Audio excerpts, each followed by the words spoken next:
In order to annotate on the LOGIQ P10, we will select the button that says ABC. So once I select ABC, it supplies a cursor. From here, we have some preset words that are already on the screen. So we have long, and then because it has an arrow there, see when we put long on there? Well, when I hit the other one, it will just auto replace it because it has an arrow. Now, if I were to say trans aorta,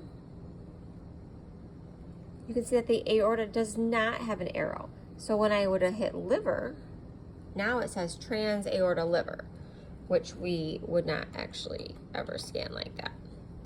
But we would scan the trans aorta prox, and then we would move down to the mid, and then we move down to the distal.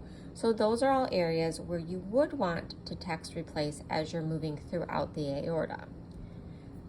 So you can see that the annotations go up here, and then we have all of our presets put on this touch screen here, as well as we have the keyboard function where you could type as you wanted. So we could just like push buttons here.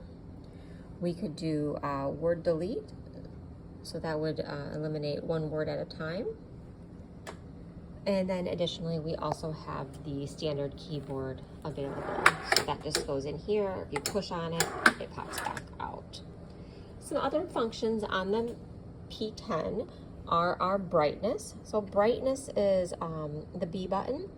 It also is your best friend. So if you ever get stuck somewhere, like you turn your color on or your Doppler and you don't know how to get out of it, you hit B and it gets you out. So B is going to turn our brightness way up on the whole image, or turn it to the left and it's going to darken the whole image. Additionally, we have a toggle here, and you can see it on the description. You're just going to tap it and it will change the depth of our image. So right now, looks like we're at 15, and then now I'm at 20. So I just increased that. So I would increase my depth for a heavier set patient. Then we have our focuses. So focus is where our beam is the narrowest, and it's going to give us the best resolution. So this is my focal zone. We want that to always be at or below the level of interest. So if I'm looking at the aorta and the aorta is here, my focal zone should be in line with it or just below it. All right. And then because the annotation button is green, it means it's activated. If I click on that, it takes the activation off, and then I have other options available on my screen now. This CF means color flow. So if we're looking to see if something is vascular, that is what we would select. So you can see it turned on my color. And in order to increase my color gain, all I would do is just turn my knob to the right. And you can see I just now increased my color gain. Also, you can see that the color is activated because it's green. Now to get out of color, I could click color again, and now it's not activated. Or B is your best friend, click on B, and it takes you out of color as well. Here is a very important button. It's called frequency.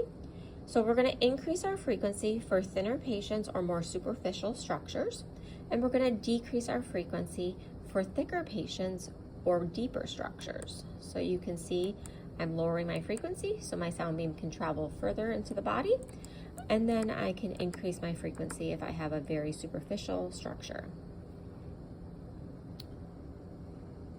When I am frozen, so this is an important button right here. This is your freeze, and then this is your P1. So this is how you take an image.